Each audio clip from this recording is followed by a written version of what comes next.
Morning everyone, I hope you're all having a good morning today, and this is a video that I've recently gone across to my Facebook page, and I did a live version of this video. So if you want to watch that, you can go across to my Facebook page, NU Journeys Counselling. But because I value my subscribers on here, and I really appreciate all my new subscribers and everyone that joins in with the comments and likes my videos and takes time to watch them, that's the reason I want to make this as a video for my YouTube channel as well. And I'm trying to be more consistent. I'm trying to do one a week or more, and I hope you all appreciate well, you don't have to appreciate the time it takes. I appreciate you guys for watching and for contributing to my channel. So what I want to talk about in this video is 5 reasons that people might stay together but shouldn't. Sorry, I'm fixing my camera. So the reason I want to talk about this is because there are lots of people in relationships where they probably should have caught time on it. They know that really it should have been over a long time ago, but for whatever reason they're still stuck in there. And what can happen when you're in a relationship where it should end but it just continues to go on and on and on is it can have a detrimental effect on you, because what you've got to think about is every second or moment that's wasted in a relationship that shouldn't really be functioning is time taken away from a happy future that you could be having with someone else or even alone. So one of the big reasons that people stay together is because of time invested in the relationship. Many people will say, we've been together for a long period of time, I don't want to give up on this, we've been together for years now. So they're always focusing on the time that has been spent together. Now, what I want to say to people is that time is never going to be erased. You can still walk away from a relationship and still have those memories and that time that you've had together. However, each moment you spend in by just sticking together and investing more and more of your time is taking away from you and taking away from your good years. There was someone that said, we have good years in our life, so we might have between 20 and 30 when we're at that age where we are vibrant, where we are fearless, where we are confident. If you spend those good years in the wrong relationship, you can never go back, and I can vouch for that, because in my 20s there are relationships that I was in then that I would never be in now.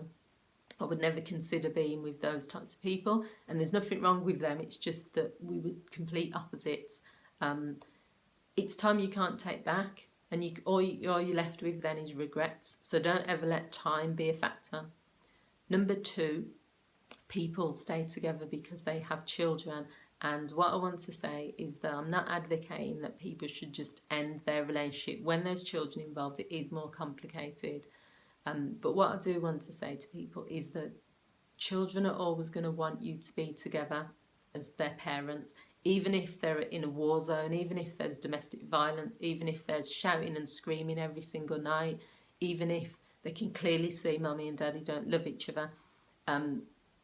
It's just human nature for that child to want you both to be together. So you can't focus on that as an issue, because whenever you split, it's going to have an impact on the child. But what you have to think about is your child happy right now with the relationship, the way that it's going? Children see things, they absorb things, and what happens when they become adults, and I've experienced this, they'll come to me for counselling, and all of their memories for their childhood have been of negative things. So they can remember the relationship. Things you think that children can't remember, they can remember.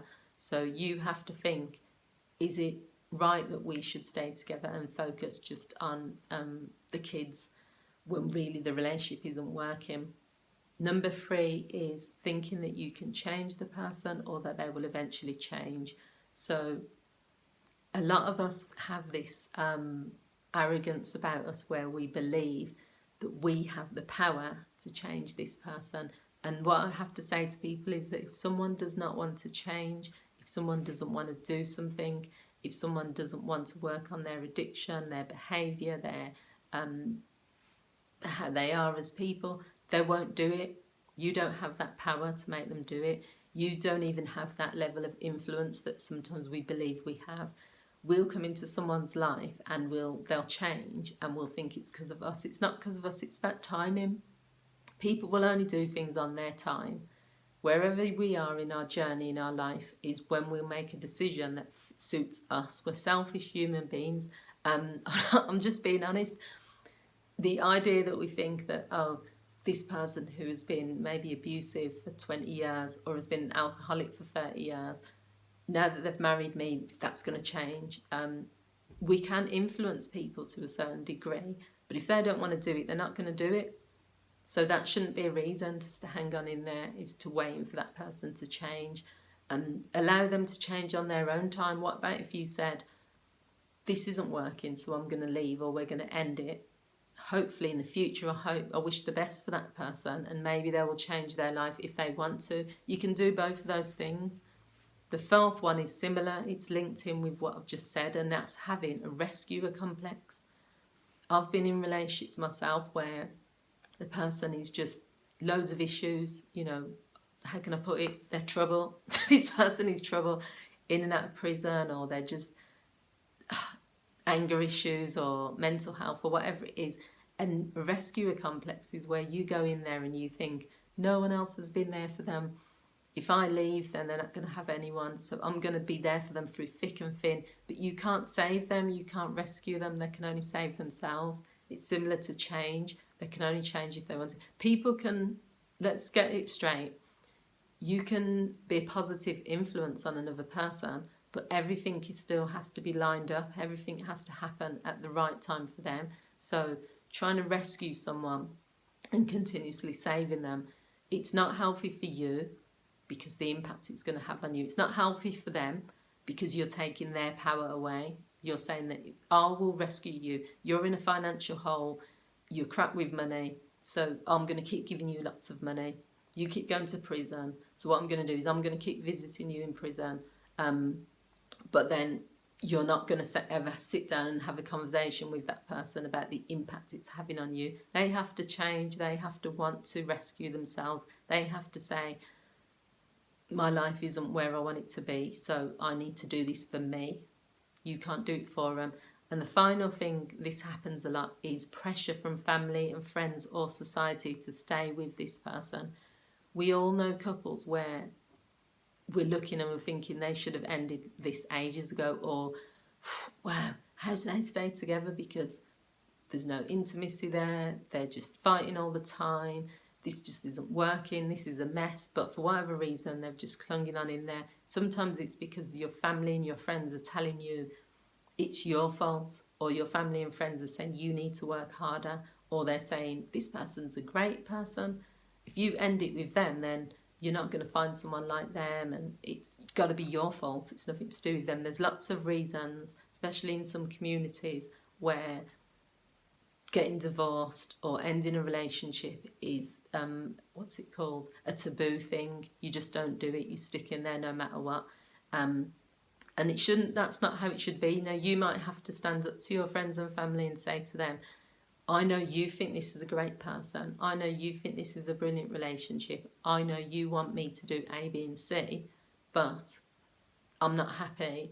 I need to do what's right for me, and that's what I'm going to do. We need to sometimes just be selfish in certain situations. So yeah, think about your life and think about your relationship, and if it's not working, you can also look at it from another perspective. Sometimes both of you are hurting, but one of you doesn't want to say this is over with. If two people are unhappy, then I don't see how that is beneficial to either of you. Even if one person in that relationship is unhappy, it's not beneficial. So sometimes you just have to let each other go and say, we had a good run, we gave it our best, we tried to make it work, it didn't, I wish you the best, and go. I don't think relationship endings are a bad thing, to be honest. I think they're just chapters, you just move on. I've never had any regrets about relationships ending. I don't even have any bad feelings towards any of my exes, because I've never ended things on a bad note. We've both usually been mutual, or I've ended it, but it's been there's been reasons, so there's no reason to hold resentment. So I hope you found this video useful. Please feel free to like, to comment, to share this video if you think that someone else will benefit. And thank you for watching, and I appreciate again all of my subscribers. I'll see you all again soon on another video. Take care. Bye.